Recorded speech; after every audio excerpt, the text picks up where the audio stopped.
Hey guys, it's Alum. So in today's video, I'm just gonna share with you guys a few more interesting tidbits I discovered regarding the Bedrock Edition Far Lands. Now, to start things off with today's video, I'm actually in the northeast corner of the map here. I'm in the positive X and negative Z quadrant. Now you can see here that the negative Z far lands generated just like the positive ones, but that was actually just in 1.16.201. In the latest patch, that area would generate as a sky grid again, sort of like here. So just today, when I was messing around, I actually found that this sky grid here, this sky grid will actually thin out sooner than the one with positive X and positive Z. Now, so to show you guys what I mean, let's type in /TP 12,553,100 negative 12,550,850. There.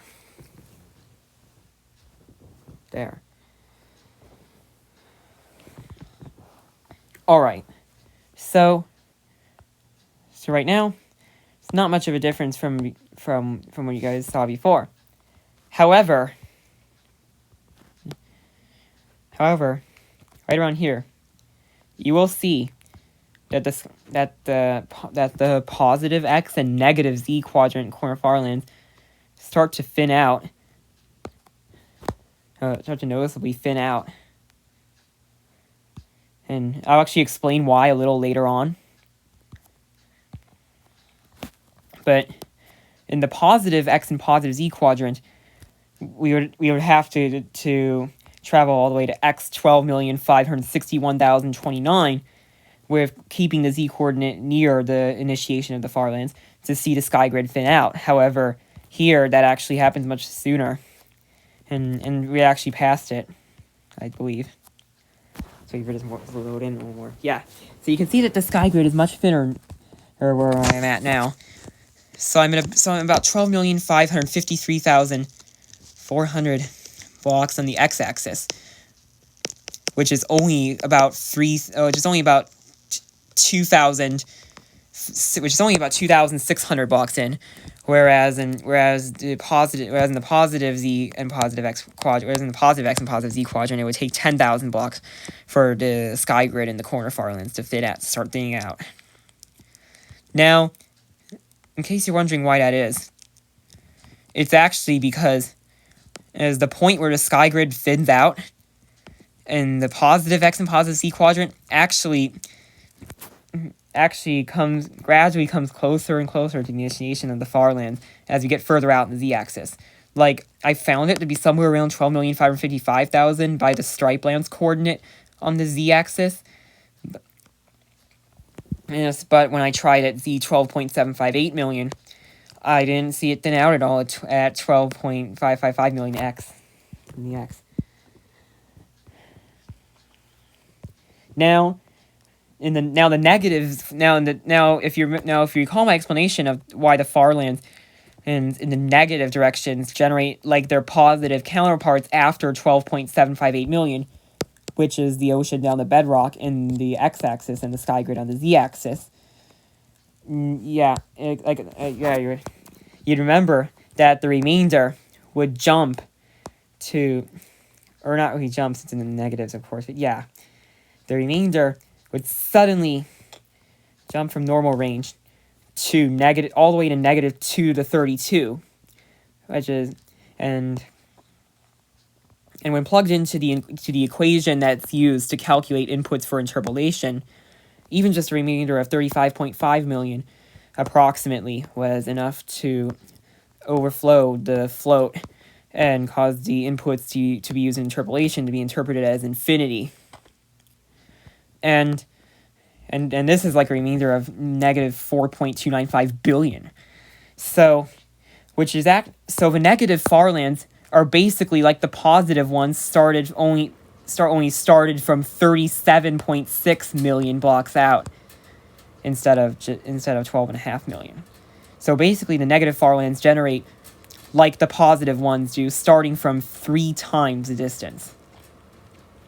Alright. Now that that's out of the way, let's head over to /TP 12,550,800 100 12,758,545. So this will put us at the end of the Z Fringe lands where it goes into a sky grid, neighboring the corner far lands. So I made a video a while back showing that the sky grid continues infinitely in a certain strip along the z-axis, not on the x-axis, but and only on the z-axis actually, which is actually related to why the z-axis goes into a sky grid while the x far lands decay entirely.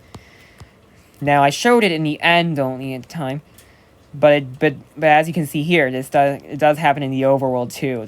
Where the sky grid in the overworld does keep going forever along the z-axis as well. Like you can see that my z-coordinate is beyond the 12.758 million mark, and my x-coordinate is greater than 12,550,824. So I am in the corner far lands, not the final sky grid in the z far lands. Badlands in the sky grid is pretty cool, but if you take a careful look at the structure of the sky grid, like the gaps in the layers, like you can see right here, there's a gap in the topmost layer. The structures of the gaps in the layers actually very much resembles the corner far lands of Java Edition, if you look carefully enough. Like how the plateaus and the plateaus and the basins and stuff in the Java Edition corner far lands.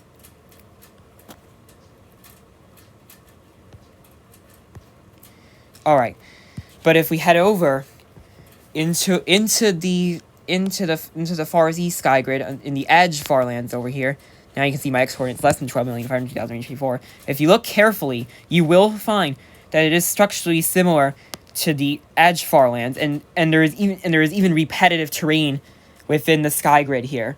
But again, you have to look pretty carefully to tell. Now, you can also see that there are some variations, like there's a strip of block sharing here, and then it stops right here, and it starts again right here. I actually believe that these variations in this far Z sky grid would actually stop at 1,004,065,811 or so on the z-axis, though it would be near impossible to tell by that point due to the visual gaps being 64 blocks by that point. So basically the farther lands might actually exist within the far Z sky grid here in Bedrock Edition, and I will actually recreate that effect in my Minecraft creative world over on the PC. It would be pretty subtle if we could actually see it, but interesting nonetheless.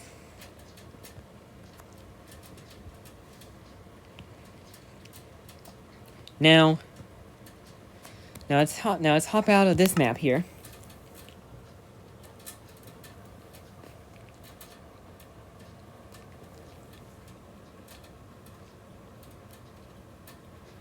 And hop into our experimental world.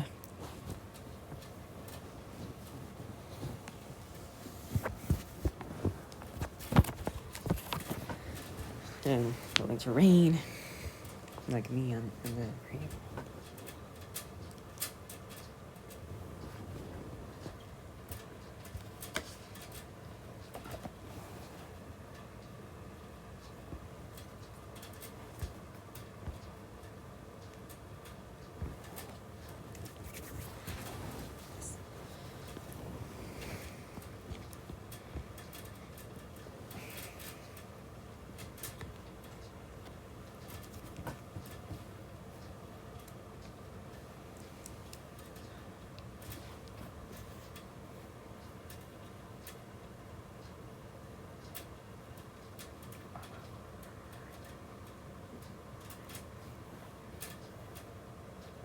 God, this is stuck. God, are we stuck on loading resources?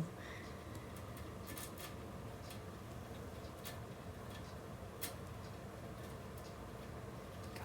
Alright, loading, let's go there. So we're in now. That was a pretty long loading screen. But as you can see here, I'm at the -Z stripe lands with experimental world generation. Take a look. You can sort of see how the far lands combine with the stripe lands. It is pretty trippy.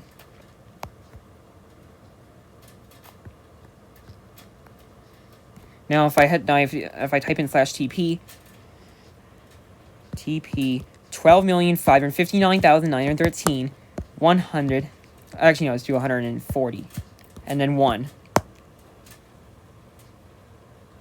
There.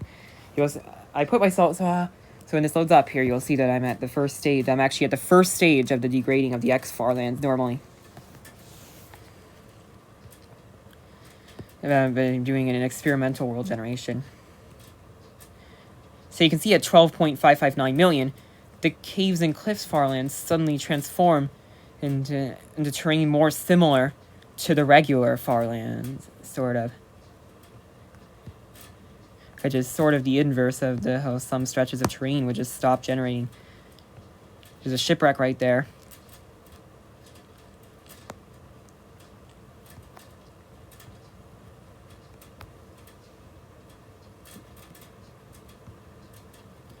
Alright, so here's 12,559,914 exit caves and cliffs experimental setting.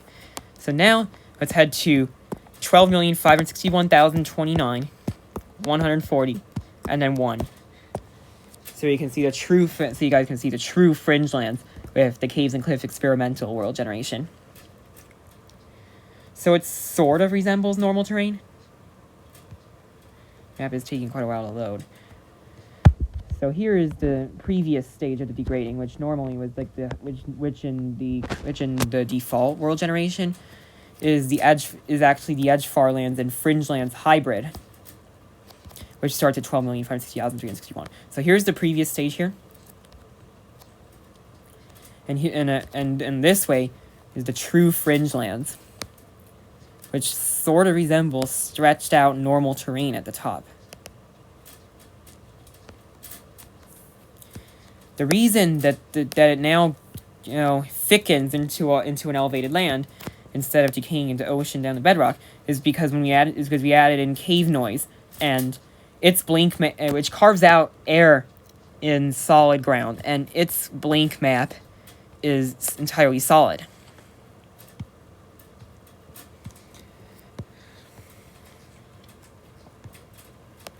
Alright, so yeah, guys, that's about all I've got for today. Leave a like if you enjoyed, and consider subscribing to my channel if you haven't already, and hit the bell and click all for all notifications. And goodbye.